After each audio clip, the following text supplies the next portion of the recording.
morning, everyone. Welcome back. Every new year, I love to reset. Vision boards, goals, house deep clean, but out of it all, my winter morning routine is always the hardest. The mornings are dark and cold, and bouncing out of bed and seizing the day can feel like such a struggle. But this year, I'm determined to view it a little differently. Winter is the time of year when starting your days off right can make all the difference. It's also the perfect time of year to experiment. Now's the time to try new things on different mornings and test what makes you feel good and what's realistic for your routine.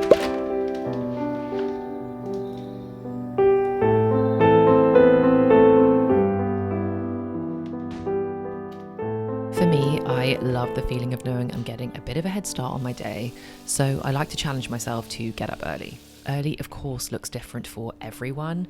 For me, that means 6:30. I'm not always up at this time, but it's achievable, I'd say about 70% of the time, which I think is a good percentage to aim for. A time that feels doable and realistic, but a tiny bit of a challenge. This might sound really small and maybe even a little silly, but just hear me out.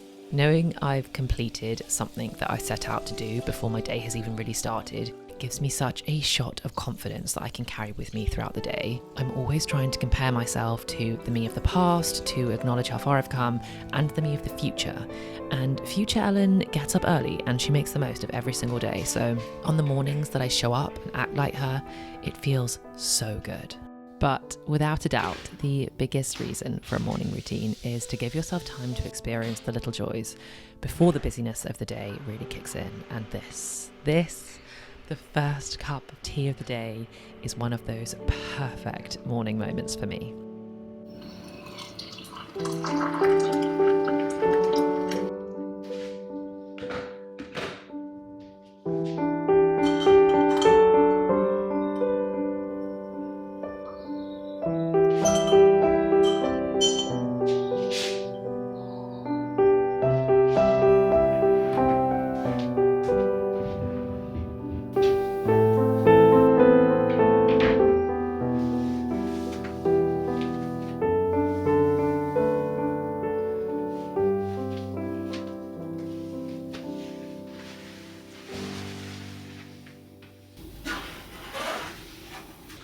I think there can be no arguing that summer mornings are just a little bit easier than winter mornings. But credit where credit is due, one of the things I do love about a winter morning that you just don't get in the summer is how much the darkness encourages you to just take things slow, and it really does make for a peaceful morning. And I get these little pockets of time that I just don't get in the summer.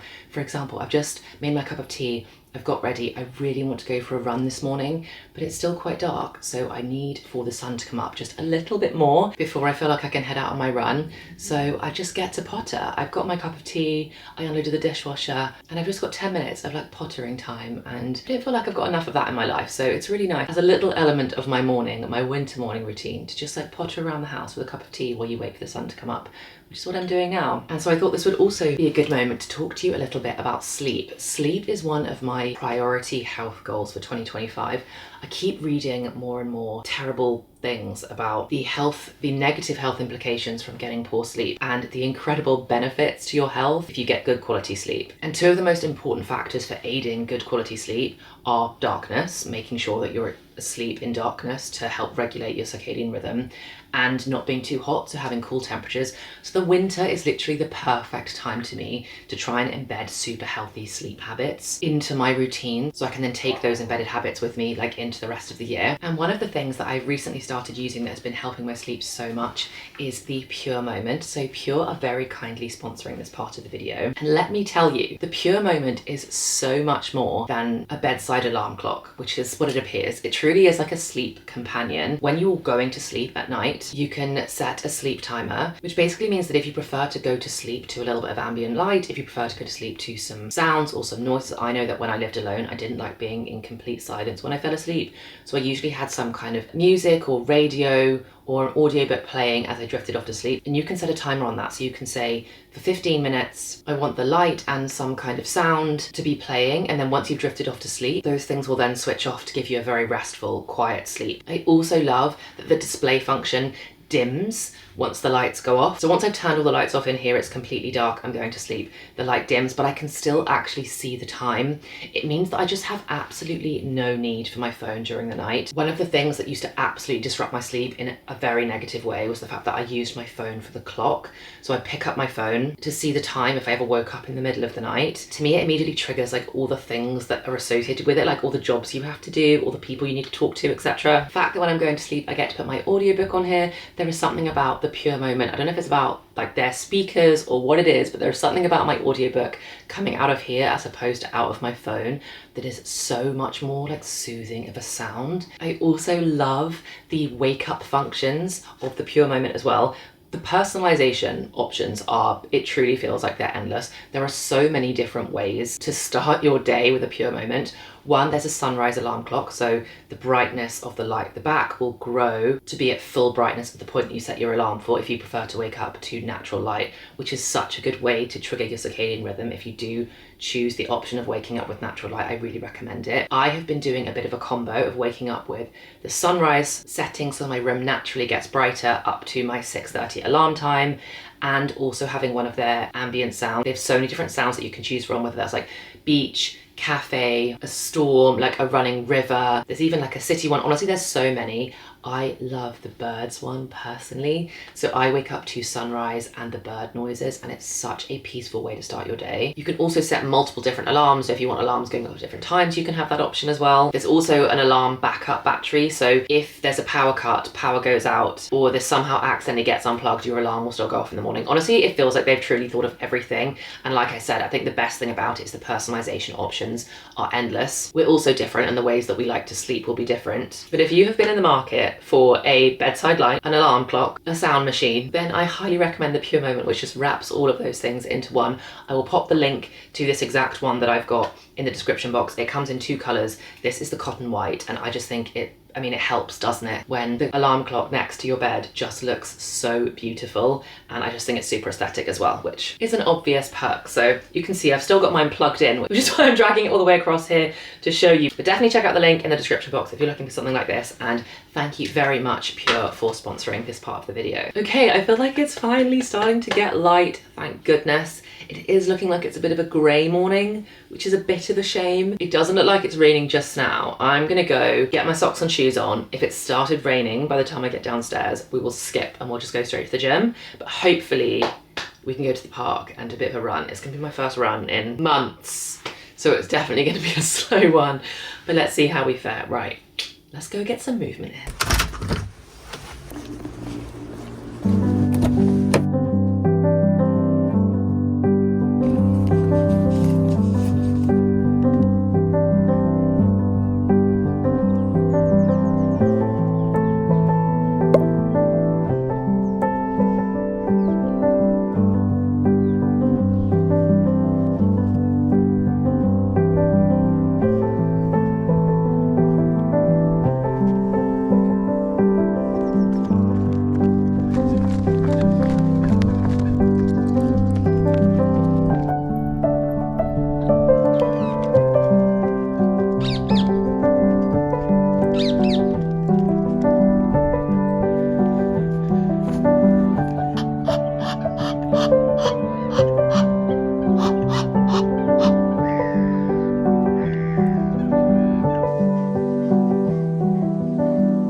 I keep telling you I have all these like serendipitous moments at the moment.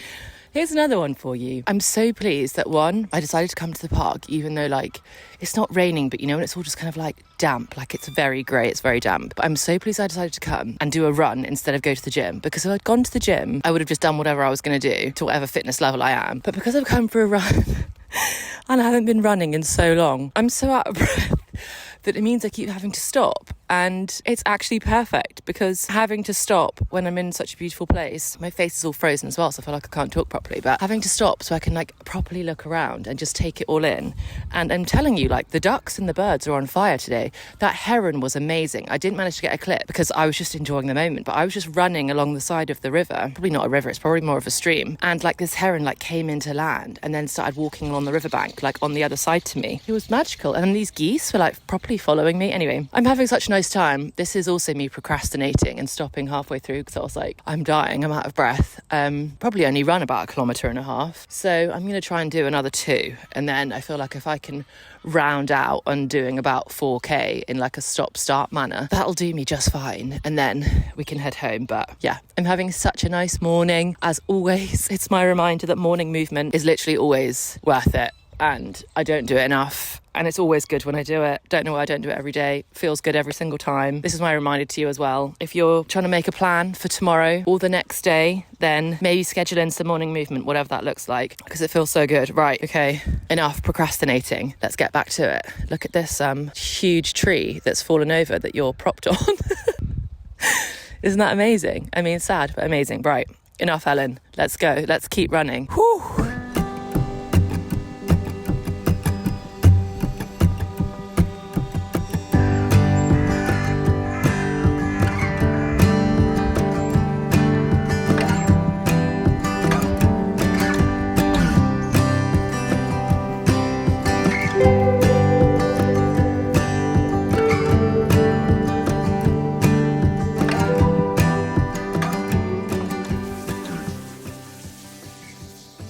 Skin at this time of year always needs a little bit of extra TLC, but winter is also a great time to invest in taking care of yourself when you've got a little bit more time on your hands with the shorter days. And announcement, 2025 is the year of great hair and skin. I am so determined. I'm currently on a mission to emerge into spring with the best hair I've ever had. So at the moment I'm trying to leave my conditioner in for a little longer before I rinse it out, and I'm also really committed to using heat protection spray every single time I dry my hair. I used to be really bad at skipping that. I'm also trying to make sure that makeup is super minimal, no foundation, no really heavy products, just to give my skin some time to breathe when, honestly, I'm not really going out that much anyway.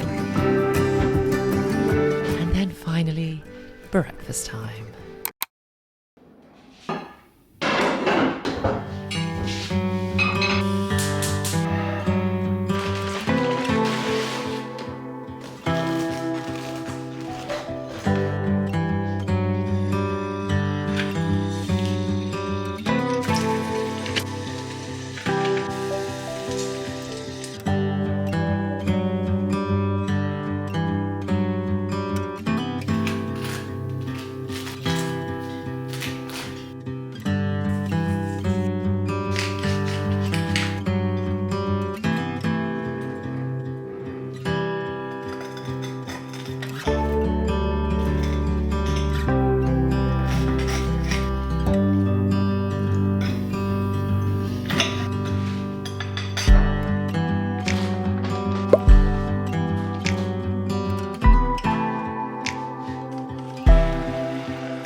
I am very lucky that I get to work from home, and I am very, very grateful for that fact. And I'm also very grateful for the fact that within the house I've got quite a lot of flexibility, so I never really have a set place that I like to work from each day. It probably more shifts with like the seasons, or I kind of go like month to month. I mix it up where I prefer to work. At the moment though, for the beginning of January, I've actually been working in our actual like office room, in our actual study. I've got the dual screens, which just makes me so much more productive. I really think there are positives and negatives to working in either an office or at home. Obviously, if you're at home, you miss out on the energy of an office and the socialization that you're able to do. And personally, I was just a lot more productive in the office because of like the tech setup, like having a proper screen and just having everything you needed in an office was just so satisfying, and it made work so efficient. But I will say that Cameron's done an excellent job at decking out this room. But regardless of where I work, regardless of my setup, I basically start my days the same. I've got my cup of tea, I've got my greens juice, I'm all plugged in, and now I'm going to go through my Notion schedule schedule.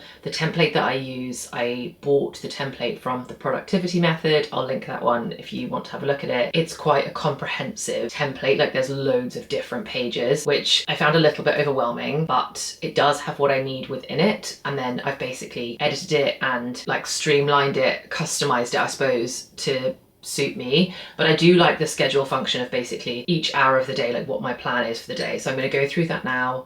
It's obviously already like 9 o'clock, so all of the stuff that comes before 9, in an ideal world I'd set up my schedule the day before, but I'm still getting into things in January. I'm definitely not at full like efficiency yet. I feel like I'm still trying to get in the swing of work again in an efficient way. I know I literally said in my New Year's reset vlog that I was gonna be gentle with myself and we're not gonna put too much pressure on ourselves going into January. And I've already been slipping with that this week. I've been feeling like I'm just not, my output is not what I want it to be and my efficiency is not what I want it to be. Such a good example is that I have not once the night before in January yet sat down and planned out my following day, which is something that I usually like to have as part of my evening routine. Maybe that is the problem. Maybe I need to do an evening routine reset, refresh, because I just haven't really had one, and it means that I'm just not set up for the next day, which throws my morning routine out of whack because I haven't prepped myself appropriately the night before. Anyway, I am now going to sit down, go through my schedule, get that all lined up for the day. I know I've got some contracts that I need to review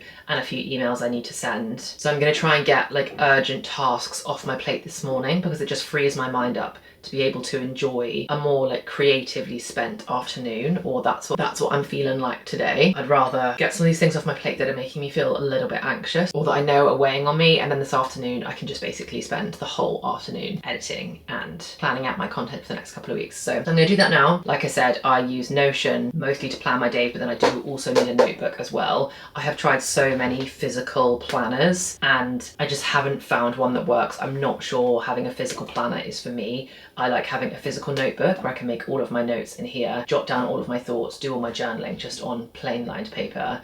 And then when it comes to actual like schedules and organizing my time, I just prefer for it to be digital because I feel like stuff changes so much. I'm constantly wanting to like scribble things out and change them or move timings around, move slots around. So yeah, I love for a notebook Papier. I just think they're the nicest ones. They feel really nice, they feel special, and then you can kind of get one for each year, or if you write a lot then each season, and they're also lovely. So I definitely recommend Papier, and I also get like all of my nice pens from there as well, so I feel good whilst I'm busy working. Right, okay, enough yapping from me. Let's get going with our day.